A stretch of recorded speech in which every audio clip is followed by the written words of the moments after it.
Last week, we saw that the Israelites, right after Mount Sinai, they uh, went back to idol worshiping.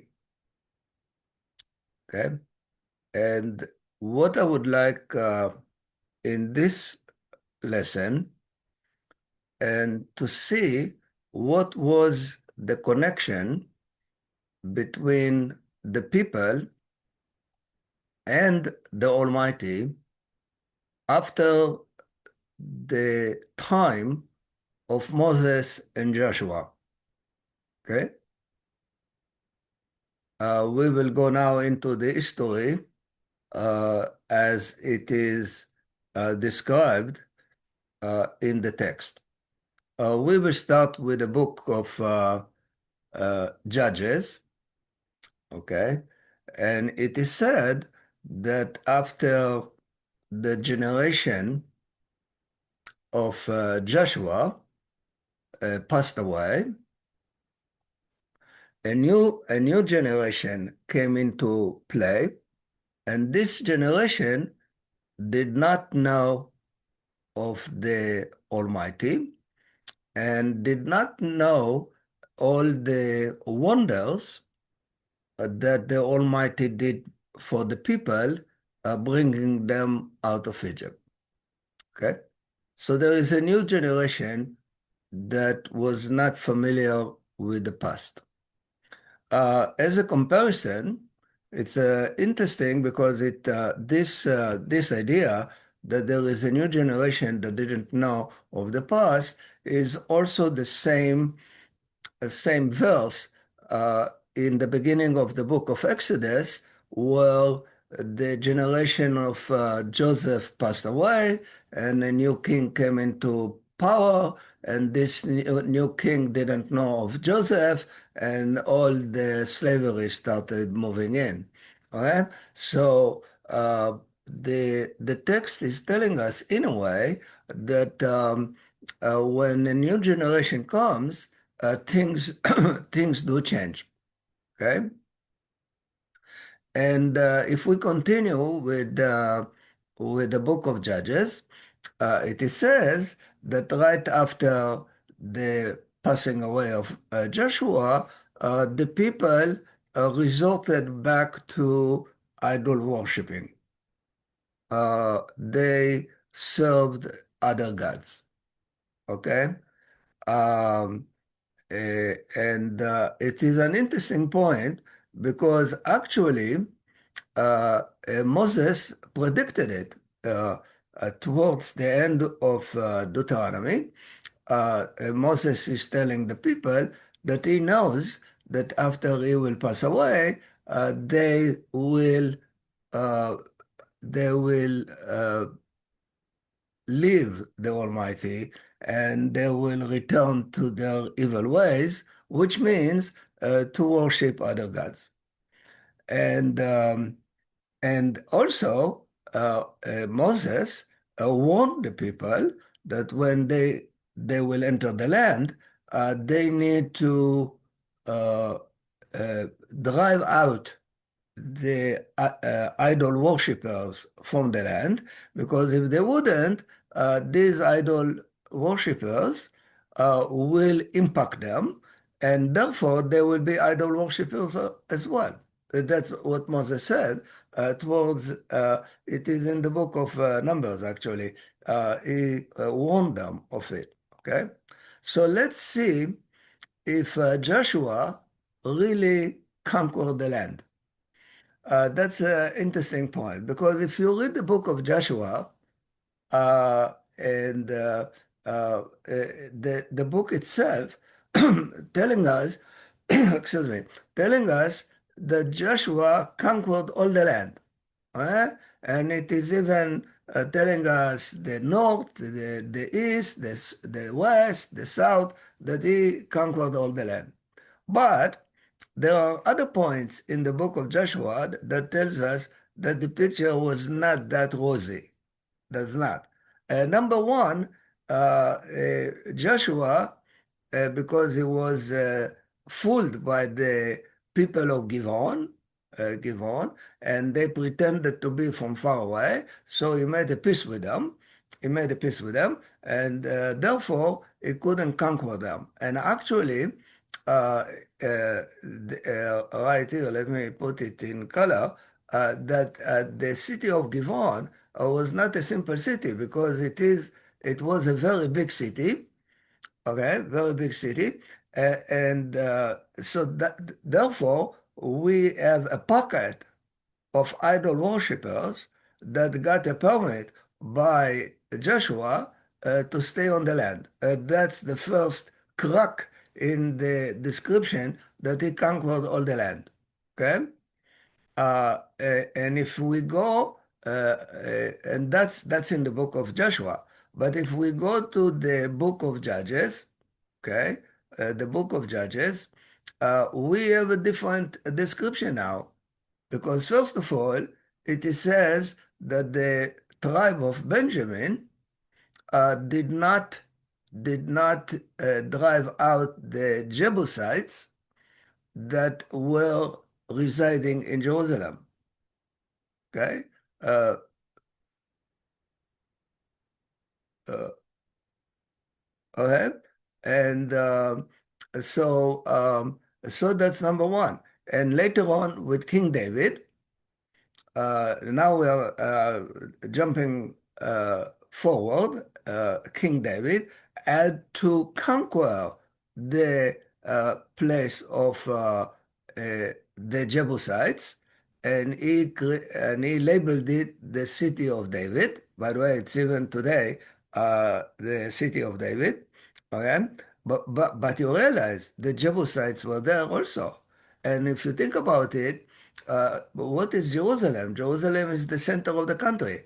I mean, well, let me say this way. It is the center of the mountain ridge from the north to the south. So that's the center. That's why King David placed his capital in Jerusalem. Okay. Also, it is says at the time of King Solomon, okay, that if you go now to King Solomon, you will see that King Solomon left in the land the people of Amorites, Hittites, Perizzites, Hivitites, and Jebusites. So actually, most of the seven nations that were supposedly that Joshua was to conquer them, King Solomon still have them. That's what the text is telling us. So actually, what we find out that the land, first of all, although the book of Joshua is very proud to declare that Joshua conquered all the land, we know from the time of David and the time of King Solomon, which is a lot later actually, if you think about it, between Joshua and King David, it is estimated to have 480 years. So, I mean, close to 500 years. So, and still, the inhabitants, former inhabitants of the land, were still there with their practices, okay? So that impacted the people of Israel, actually, if you think about it. Okay, that's number one. Okay, and let's continue with the book of Judges. What we find is throughout the book of Judges that the when there was a judge, and it is an interesting point because the text is calling the leader a judge, but as a matter of fact, it was the title leader would have been a lot more appropriate. I mean, so when there was a leader, the people followed the Almighty, but when the leader died, that's it. It was over. They returned to worship other gods, and the text is actually bringing us that during the time between the judges, the country was conquered again. Uh, like for example, 8 years, the country was conquered for 8 years. The Israelites did not own the country for 8 years. And when there was another judge, so the land was quiet for 40 years. So we see that whenever there was a judge, the people followed the Almighty because of the judge. When the judge passed away, that's it, it was over. Actually, as we will go along with this history, we will see the fact that the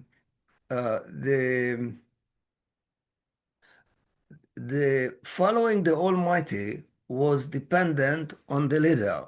If the leader was there and the leader followed the Almighty, then the country followed the Almighty. And if the leader didn't, then and there was a reason for it because at that time it is estimated that 90% of the population were illiterate, absolutely illiterate.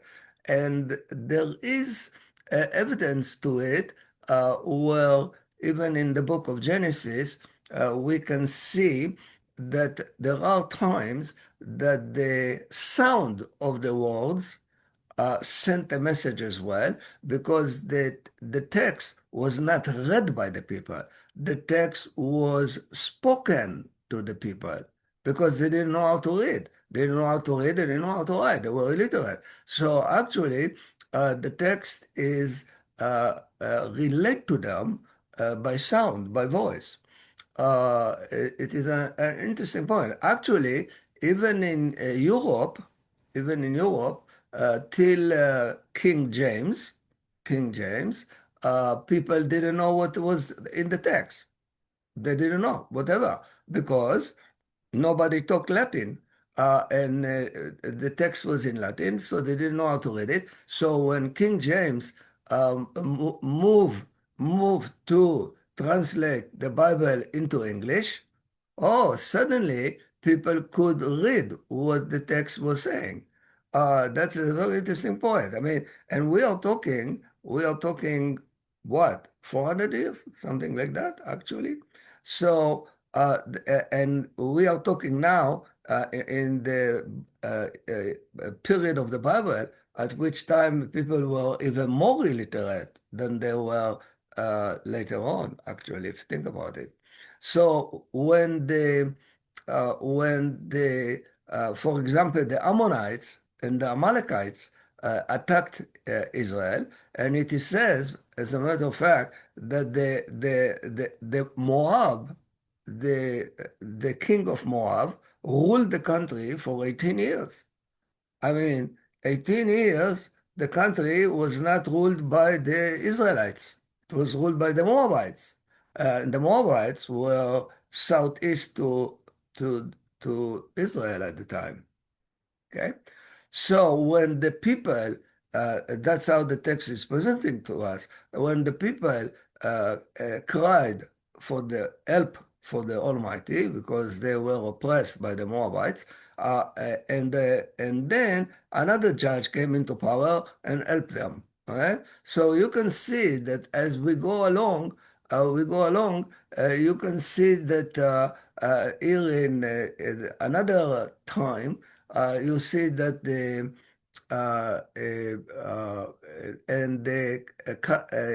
Canaanites ruled the country for 20 years until there was Deborah, the prophetess. Now she came into the picture, and then the story about she and the Israelite commander who managed to defeat uh, uh, the military of Canaanites. All right. So we see that later on, again, later on, the Midianites ruled the country for 7 years until another judge came in, and that judge helped them. Who was that judge? The judge was actually Gideon, and Gideon, and at the time of Gideon, the country was quiet for 40 years. So 40 years, the Israelites lived okay. So what you can see actually that throughout the book of Judges, uh, the the the history of the people was practically patches of time that they were oppressed by other nations. And when the judge came and the judge followed the Almighty, that's why the text is connecting following the Almighty to success, and they didn't follow the Almighty and they worshipped other gods. Then they were oppressed by other nations. That's how the text is presenting it to us, okay? And we see again that Gideon is fought the Midianites. Later on, there is a very brief period of 3 years where there was a king over Israel, okay, and well, but he was killed, and then there was another judge, and later on there was another judge. So the main point is that you have a period of 23 years for one judge, and after that judge there were 22 years of another judge. So there were practically 45 years that the country was quiet and ruled by the Israelites. And at that time, they did follow the Almighty. But when these two judges passed away, suddenly the Philistines and the Ammonites ruled the country for 18 years. That's what it says, for 18 years, actually. Okay, so what you see that throughout the book of Judges, and it is on and on and on, and then Iftach, or you say Jephthah, went to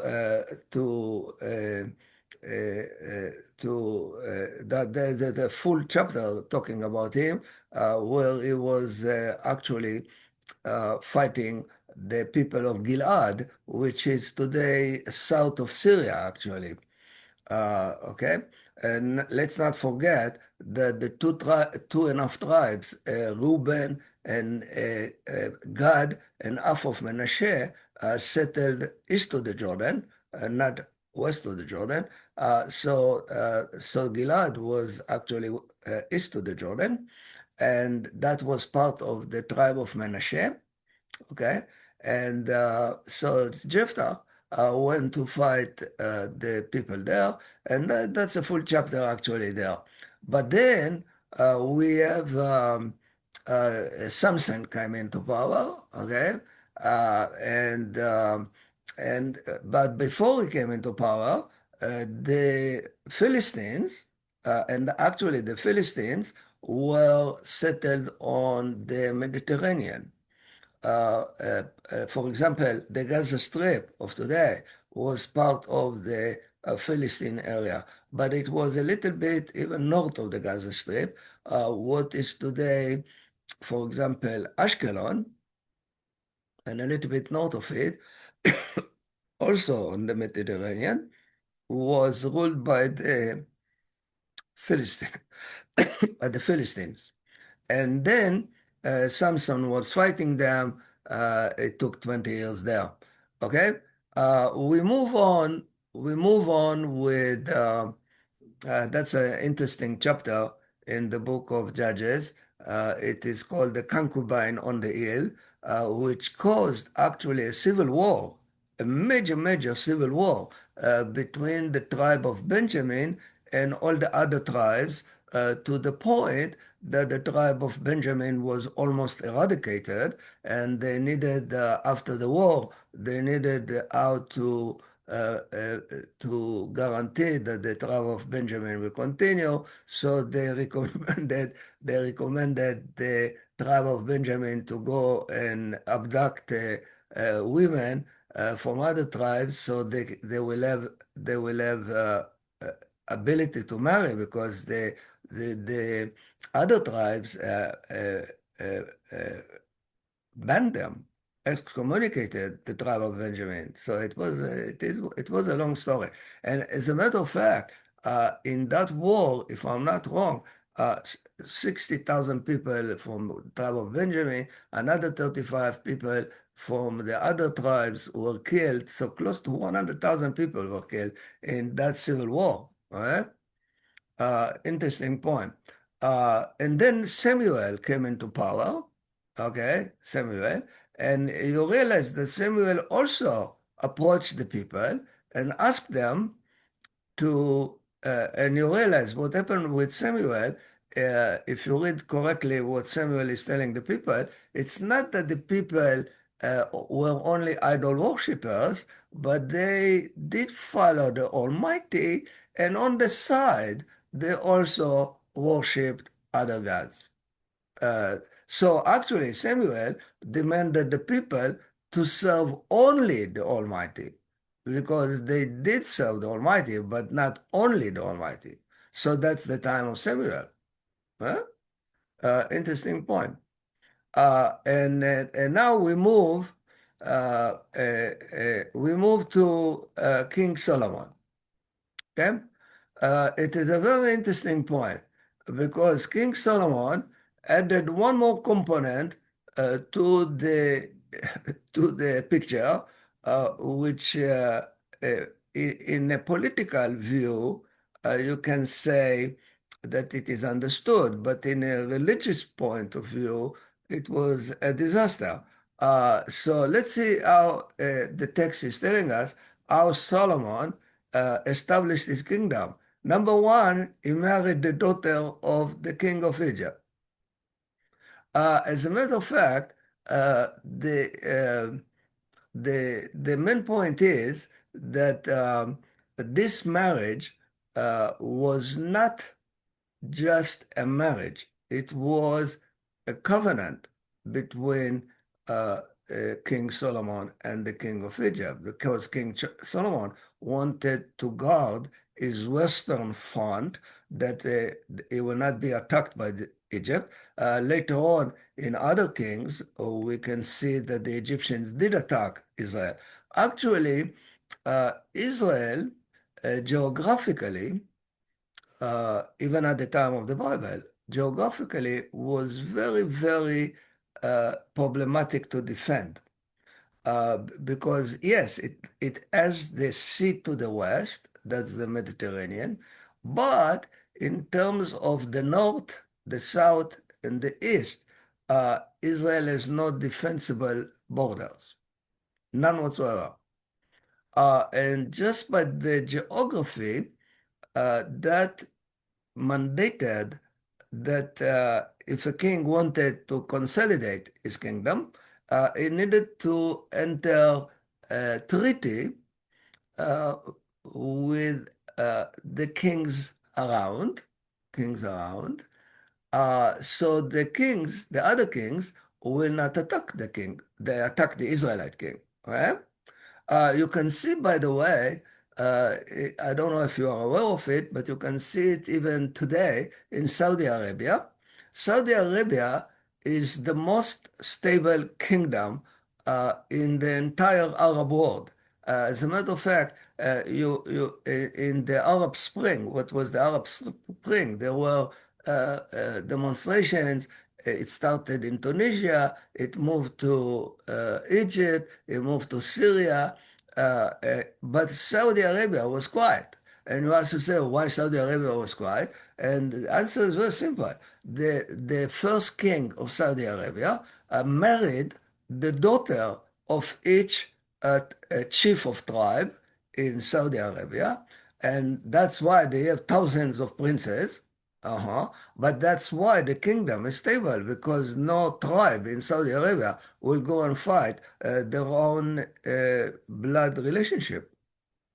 And that's exactly what happened with King Solomon, that he needed to marry a daughter here, a daughter there, a daughter whatsoever, and look at now the sequence how he moved. First of all, he married. We are back to the screen. He married the daughter of King of Egypt. Then he brought her to Jerusalem. Okay. And then he built his palace. Then he built the temple, the house of the Lord, that's the temple. And only the last one, he built the wall around Jerusalem. And you would think that the wall around Jerusalem was the uh, the strongest defense of the city. But the fact is that the most strongest defense was to marry the daughter of the king of Egypt.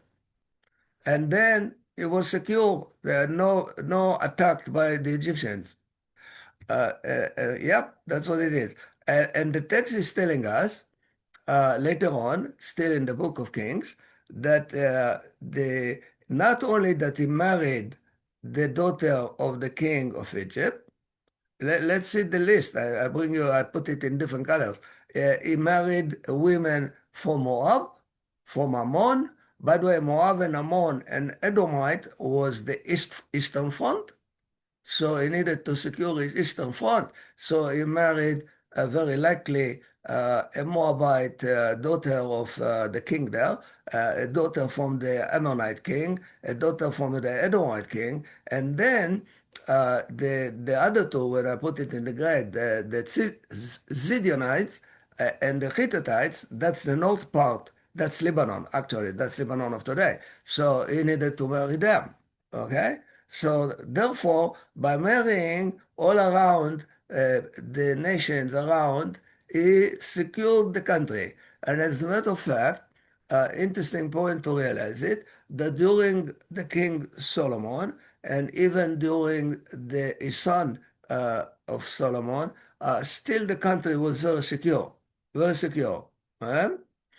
Yeah, and the reason is that the son of King Solomon was the son of Ammonite woman from Ammon, which is east of the Jordan. Uh, and the main point is when the text said that Solomon loved many foreign women, and I bring it for you under the English text that there are two variations for the word love in the biblical Hebrew. One is love between a man and a woman, and one is love which is more spiritual, parental love. Uh, yeah. The Almighty love. Okay. So the verb that is being used between Solomon and his foreign women was not the verb between man and a woman, but it was more because it was a covenant. It was a political treaty. So the text is using the non-sexual variation of the verb love. Interesting point to notice it. Okay, so the main point is that what because Solomon married foreign women in order to secure his borders, he also brought idol worshipping into the land. That's what he did. And actually, the text is telling us that, that's how the text presents it, that towards the end of his life, he allowed these foreign women to have a place in Jerusalem. He gave them one mount to have their idol worshipping on that mount. Okay, not in the temple, not in the city of David, not in the Jerusalem per se, but close to Jerusalem. But the text is criticizing him for doing it. Okay, so interesting. Moses is when he built the temple and he um, opened the temple for worship, there was a prayer that he gave. And it's an interesting point that there are two verses there that even today they are in the Jewish prayer book. I mean, for example, there is no man that doesn't sin. Okay, and then at the end, you see at the end of the verse, it's a long verse, chapter 8, verse 47, that it is the way where people on the Day of Atonement confess to the sin. And that is from King Solomon's prayer. Okay. Let's continue, and we will see that King Solomon, that's how the text is telling us, because of the foreign women, he produced the idol worshipping into Jerusalem. Okay. And although the text is telling us that he isolated this idol worshipping not in Jerusalem city itself, but close to the city, so his foreign women would be able to worship as they wish also. But let's continue. That was King Solomon. But then his son took over. And interesting point, his son, and we will see from now on throughout the book of King, First King, Second King, the text almost all the time will tell us who was the mother of the king, because the mother of the king was the one who raised the king. And you can see that the son of King Solomon, Rehavam, the one who succeeded King Solomon, his mother was an Ammonite. Because let's not forget, King Solomon married a woman from Ammon in order to secure the eastern border, and this woman is the one who gave him the son that later on became king. And sure enough, this king left the Almighty, and actually it was idol worshipping all over the land. And not only that one, towards the end of the screen, you can see that the text is even emphasizing to us the lowest level of idol worshipping, because this King Solomon's son even produced the sexual ritual in the Egyptian pagan religion. Okay, he produced it into the land, which was, as a matter of fact, which was and let's not forget, that was the last lesson, well, as long as they worshipped the idol, the Almighty was not that upset. But when they moved into uh, the activity letzachek, which is to have sex within the religion, then the Almighty jumped on Moses and said, hey, you should go down because the people got corrupted. So that was the ultimate in corruption, to bring that behavior into the land. And that's what King Solomon's son produced into the land. Not forget, his mother was Ammonite. So actually, uh, eh, um, the son of Rehavam went according to his father, and if his father was idol worshipping, his son was also idol worshipping. And interesting point to say. So okay, and then we continue. And interesting, although we have the grandfather and the father were idol worshippers, suddenly we have a king, okay, that is following the Almighty. But the main point is the text is distinguishing between the leader and the behavior of all the people away from the capital, where people still worshipped the high places, and the high places is actually idol worshiping. Okay? So then we have another son who was also following the Almighty.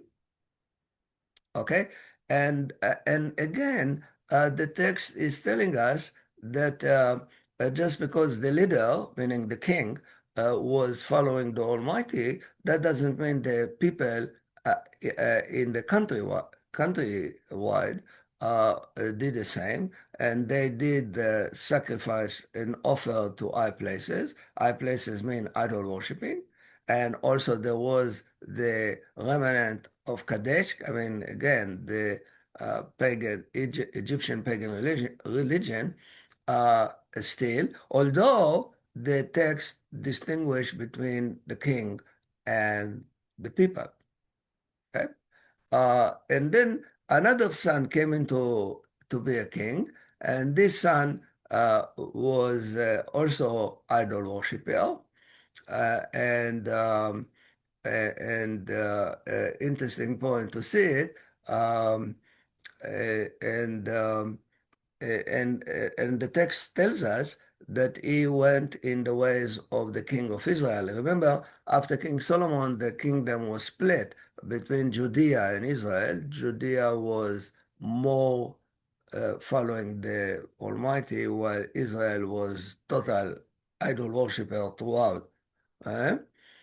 And then another king came into power, okay, uh, and uh, and here, not only the text is telling us who was his mother, she was a daughter of the Israelite, the king of Israel, which was idol worshiper, ultimate idol worshiper, but he also married the daughter of the house of Achav, which was also idol worshiper. So, I mean, it was a total idol worshipping with that one. As a matter of fact, the text is here and there. The text is telling us who is the mother because the mother impacted the religion of the king. Okay, we move on, and now we have a king who was following the Lord, following the Almighty, and the text is telling us that his mother was an Israelite. That's an interesting one. So his mother was an Israelite, so he was following the Almighty. But again, on the bottom of the screen, you can see that still the text is telling us that there is a distinction between the king and all the people in the country, that they still idol worshiping was all over the country, all over the country. Okay? We continue, and we have another king, and his mother was from Jerusalem, okay? And he was following the Almighty. Although, interesting one, although the text is telling us that he was not following the Almighty exactly like King David. I mean, he was um, still, still the country was full with idol worshipping, far away from Jerusalem. So interesting that the text comes to tell us that even though the king was a follower, but he was not actually following like King David. Okay. Now we move interesting point. We move to Isaiah, the time of Isaiah and Hosea, okay? And now we move to a king that was following the Almighty. The text is telling us that his mother was from Jerusalem. Mhm.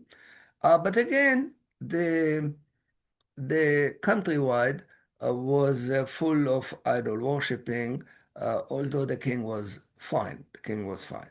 Okay. And now we move to another king, again, the one who followed the Almighty.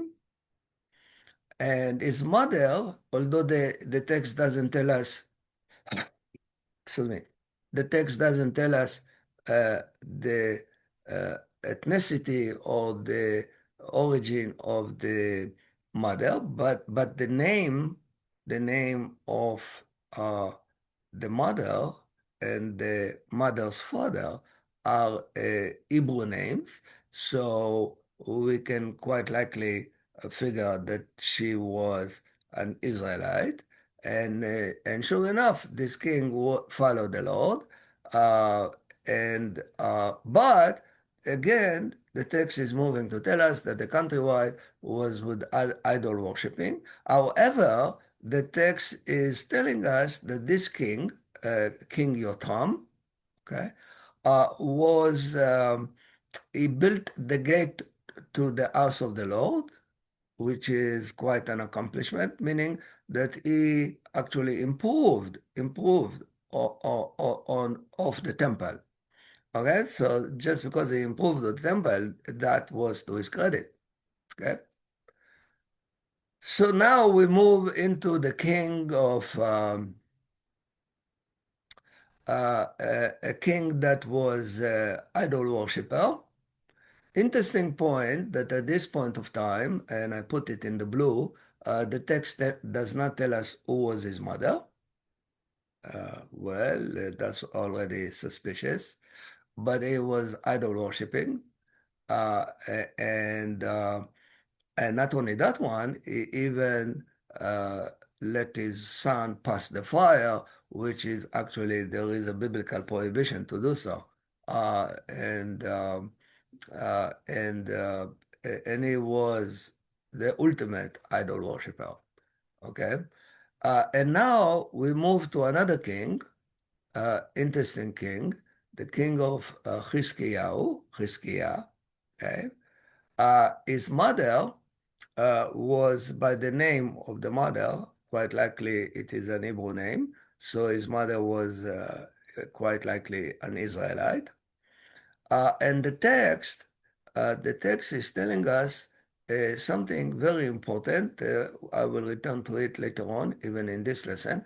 I put it in the blue that he was such a follower of the Almighty that there was no king like him before, and there was no king like him thereafter.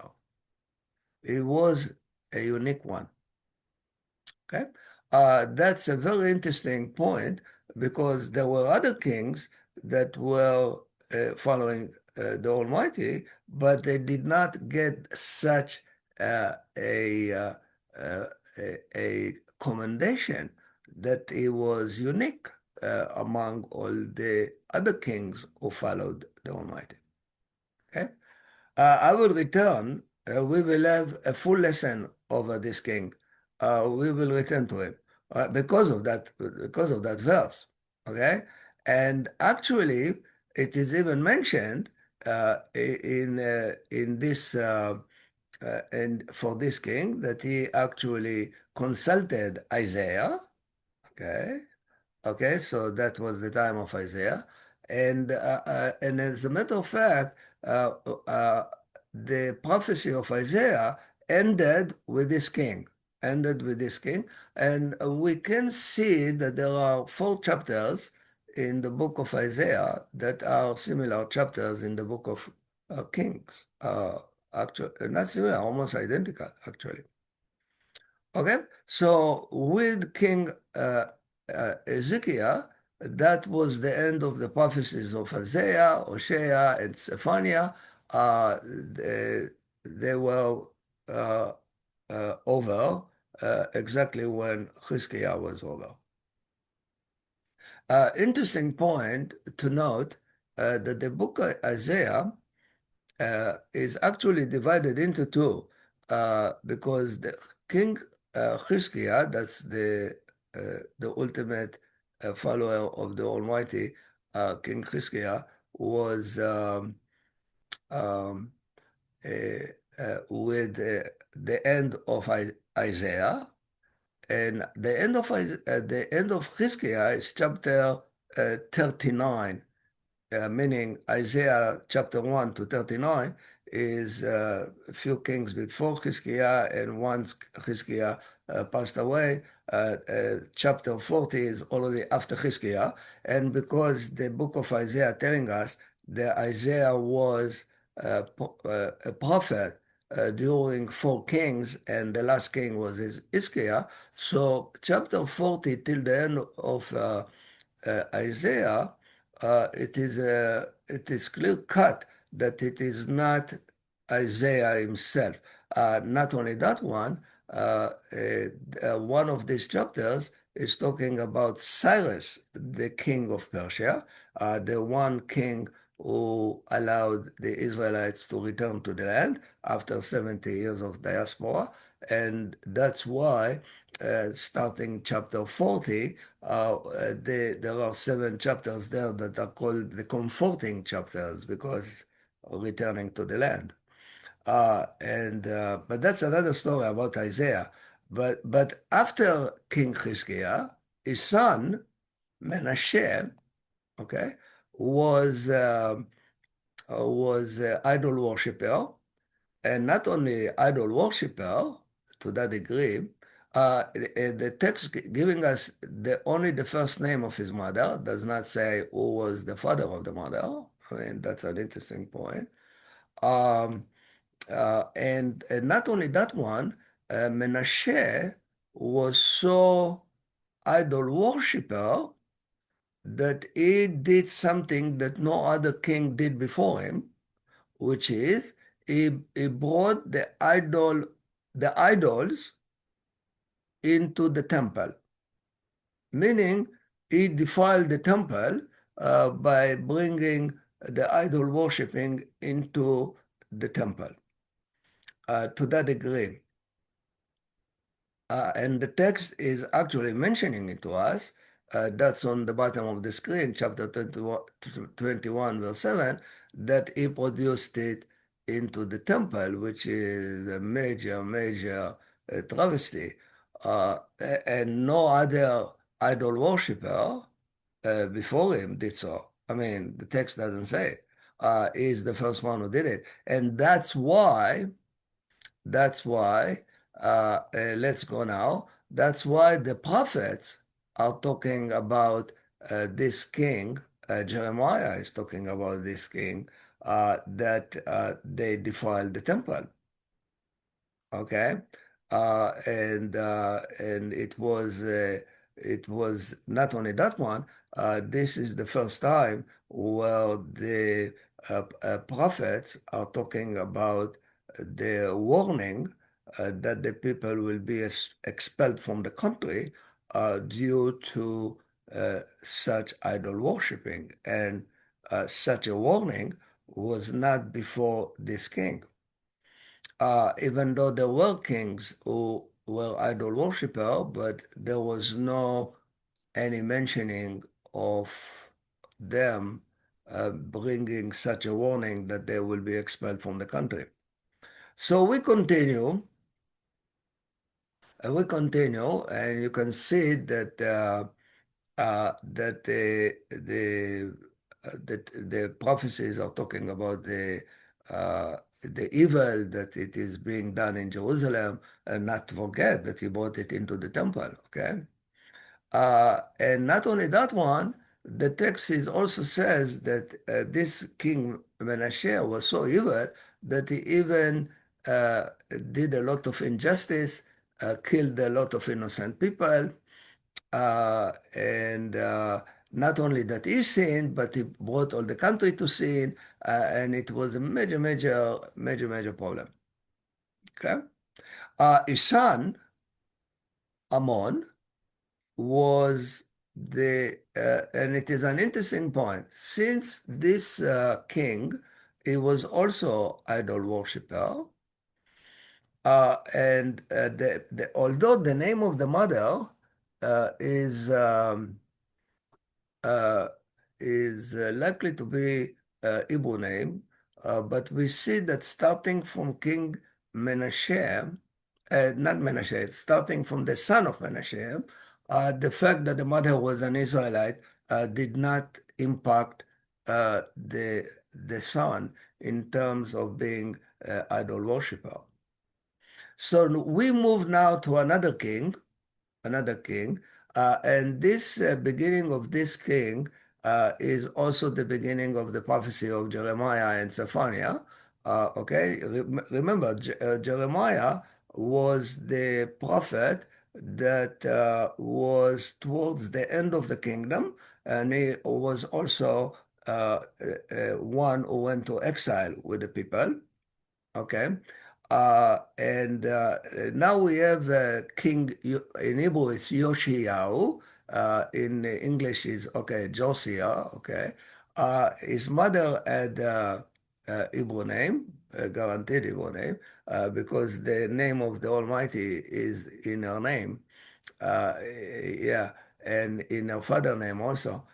So he also, the second king, interesting point, is the second king that the text is telling us there was no such follower of the Almighty before him and after him. So I mean, you can see that there are two kings that got this commendation actually, Chizkiah and Yoshiyahu. Chizkiyahu and Yoshiyahu. And because of that, I will dedicate a lesson to each one of them because it will be a very interesting one. Thereafter, after this king, we have several kings uh, that they were idol worshippers. Yoachaz, Yoakim, and we come already to the end. We can see that after Yoshiyahu, Josiah, we have four kings that were evil, meaning they were idol worshippers, and that brought the kingdom to an end. Okay. Not only that one, the last king was not uh, was not uh, he didn't become a king because his father passed away. He became a king because the king from Assyria, deposed of the king before him, and he was the last king was the uncle of the previous king. So he was not that long, and his mother was quite likely Israelite. I mean, uh, the daughter of Jeremiah. Huh? Okay, so that's quite likely. So you can see that among these four last kings, the mother was an Israelite. Still, these four kings were idol worshiper, and that brought the end of the kingdom, okay? The end of the kingdom. And that brought and actually the end of the kingdom, excuse me, it was not Assyria, it was Babylon, Babylonia.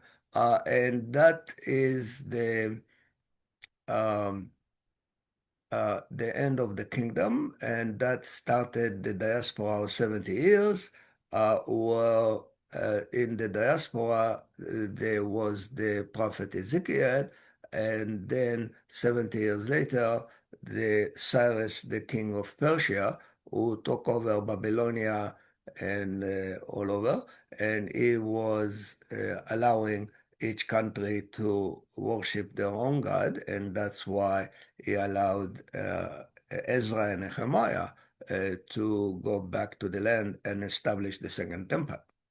Okay. Before we will end, I just want to mention that we can see that the expression David is father is being used throughout the kings of Judea, even though it is not father because it was a forefather. I mean, we talk about many years later, but still you can see that David is father is an expression to relate to almost every king of Judea by this title and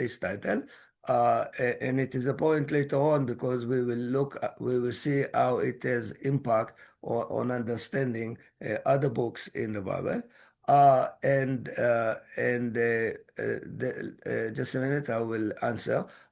But also because there are two kings that the text is telling us that no king before them and after them was such a dedicated king to follow the Almighty. So these two kings deserve a special um, attention, and we will have a lesson for each one of them to realize the importance of each of these two kings. Okay. Let me see what's the question that you have. Let me see. In other books, Almighty was very strict about idol worshiping. Why do you think he did nothing for all the idol worshiping kings? Um, that's an interesting question. The the generally speaking, let me say this way, if you go over what we saw earlier in the book of Judges, the text is attributing the oppression of other kings over the Israelites to them being idol worshippers. Okay, the text does connect it. Okay, now when you move to the king of David, excuse me, to the king of Judea, um, and the text is answering you because when King Solomon did not abide by the strict adherence to follow the Almighty, because he allowed his foreign women to uh, to worship their gods. Okay, okay. Although not in the city, but close to the city. Okay, so the the prophet came to uh, uh, Yerovam, the first king of Israel, and he says to that one that because uh, King Solomon and Rehoboam did not adhere uh, to follow the Almighty, so the Almighty will cause the split of the kingdom, and the Judea will be only actually two and a half tribes.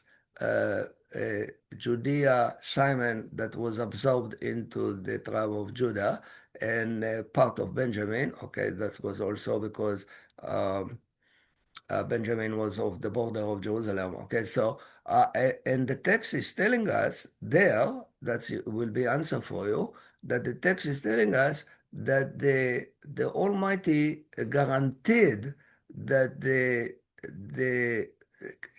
Judea will remain independent because of the covenant that the Almighty had with King David. So therefore, when the prophet came to the idol worshiper Yerovam that established the kingdom of Israel, that was north of the country, okay, he told him, you will rule over close to 10 tribes, while I am, because I am keeping my promise to King David, so therefore the king of Judea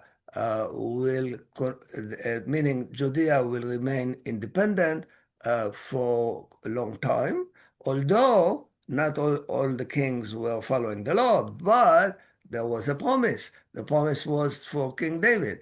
And actually, that was the same reason that the people of Israel came out of Egypt, not because they deserved it, because they were idol worshippers, but there was the promise of the covenant that they will return to the land. And that was promised to Abraham.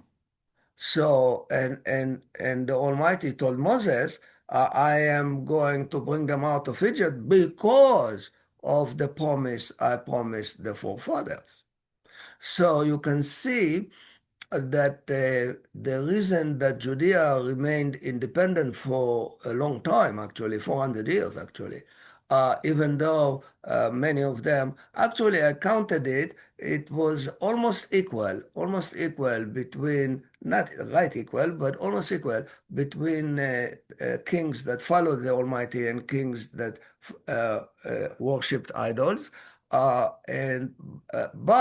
when Menashe moved to defile the temple, everything went downhill. That was already, he surpassed Never surpassed. He actually negated the covenant between the Almighty and King David, and there were four kings thereafter that were not good, and so there was no reason to keep the kingdom. Uh, uh, that's what it was. So um, the promise to King David went quite a long time, and until because let me say this way, the nowhere in the text it is said that the kings who followed idols defiled the temple. It's not said. The first king that did so was Menashe, which was the son of Hiskiah, which was very late into the kingdom. So, yeah, there were idol worshippers, but where did they put the idol worshipping? Not in the temple, not in the city. Maybe they did like King Solomon did it out of the city, whatever. But Menashe went one step further, and that was practically already the end of the kingdom. There were four more kings, but they were practically on the way out. So that will answer you why the Almighty tolerated the the idol worshipping of the kings of Judea for two reasons now, if you summarize it. Number one, the promise to King David. And number two, nowhere in the text does it say that they put the idol worshipping in. And as a matter of fact, with the king Menashe, it says not only he put the idol worshipping in the temple, but in the temple that my name is on it, meaning the name of the Almighty is on it. So that was terrible, terrible. So let me say this way, there were levels of idol worshipping. Let me say this way.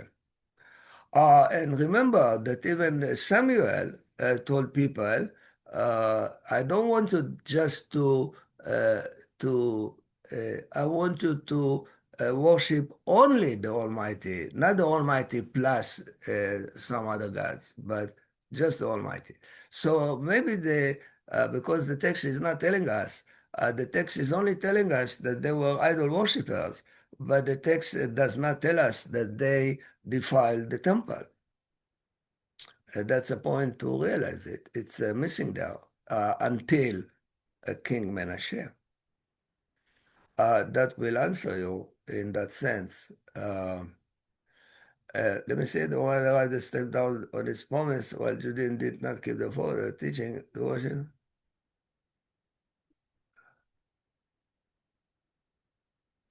Well, let me say this way. You are asking the same question that the book of Job is asking. Can we humans figure what is the way the Almighty considering punishment or no punishment? I mean, in that sense, are we able to do so? And the answer in the book of Job is don't question the Almighty. Uh, and you are wondering, you are using a human logic to attribute to the Almighty. Actually, let me show you. It is mentioned in the first five books of Moses that the Almighty keeps the sin of people up to four generations.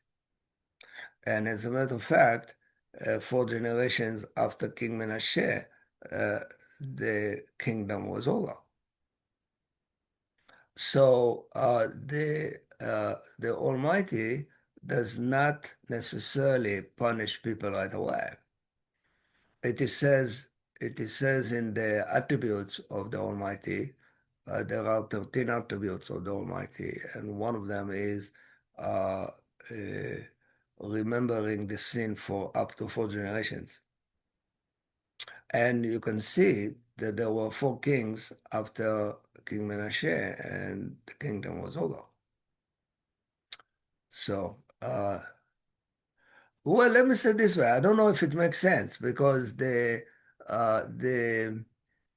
you can say that it is if you the Almighty doesn't function as a human being. Can we use logic to relate to the Almighty? Let me say this way: human logic to the Almighty. It is a point, but it is a fact that up to King Menashe, the Almighty tolerated the idol worshipping, and since King Menashe, who defiled the temple, well, then the Jeremiah and other prophets were talking about the end of the kingdom. They actually predicted the end of the kingdom. Um, that's an interesting point. So they didn't say that the end of the kingdom will be right away. They just said that this is such a travesty that it is calling for the end of the kingdom. As a matter of fact, if you want to come to today, let me say this. Let's first go to Ezekiel. Ezekiel is saying openly, there is one chapter in Ezekiel, I need to find where it is, but there is a chapter there when Ezekiel, remember, Ezekiel was in the first diaspora in Babylonia. All right, so he says, the Almighty will not bring you back to the land because you deserve it. He said, you don't deserve it.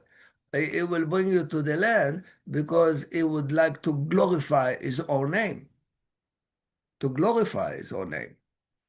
So, and it has an interesting point because there are even people of today of Israel, although, let me say this way, Israel today, in terms of statistics, is full of religion. I mean, not complete, not perfect, but it is a lot more than it was at the time of the first temple and the second temple, a lot more actually. The So the point is that even today people are afraid that they might lose the country. There is one professor who wrote a book about the characteristics of Israelis, and he says what is the most prominent feature of Israelis that they are afraid all the time.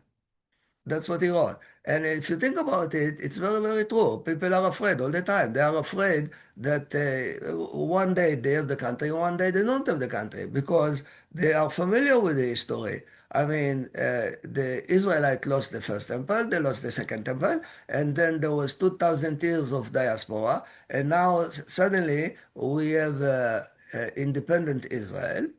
Okay, it's not a perfect Jewish state. It is a state for the Jews, but it's not a Jewish state. But still, people are afraid because of the history. That's the point. They don't. They need to read the prophecies to realize that the returning to the land is not because people deserve it. Returning to the land is because it glorifies the name of the Lord all over the globe. That's what it is, actually, if you think about it. So if you go by the prophecies, you can see the same, what happened in the past. History repeats itself. That's what it is. The story repeats itself. People are afraid that if there was already one diaspora, second diaspora, actually there was a first diaspora when Jacob went down to Egypt. So that was diaspora number one. That was 210 years. But the main point is there was diaspora number one, 70 years, diaspora number two, 2,000 years, and people are concerned. They know the history, so they say, well, we don't deserve to have a country. So why do we have a country? It's a question. It is a point. And there is no prophecies today, so we only live upon the prophecies of the past, okay? And there are, as a matter of fact, I have to tell you, there is a major dispute in religion in Israel if the state of Israel is implementation of the prophecies or it is not. It's not that clear. It's not that definite. There are people who say that the state of Israel is a secular state and therefore it is a rebellion against the Almighty. And there are people who say, no, it is actually what the prophecies predicted. And so, so there is a major dispute even today. I must say this way. But what I showed you, that up to King Menashe, there were idol worshippers, but there is no, how would I say, there was no uh, a, a talking about expelling the people from the land. And although you realize, because people were illiterate, it was dependent on the king. If the king was following the law, okay, then the country followed.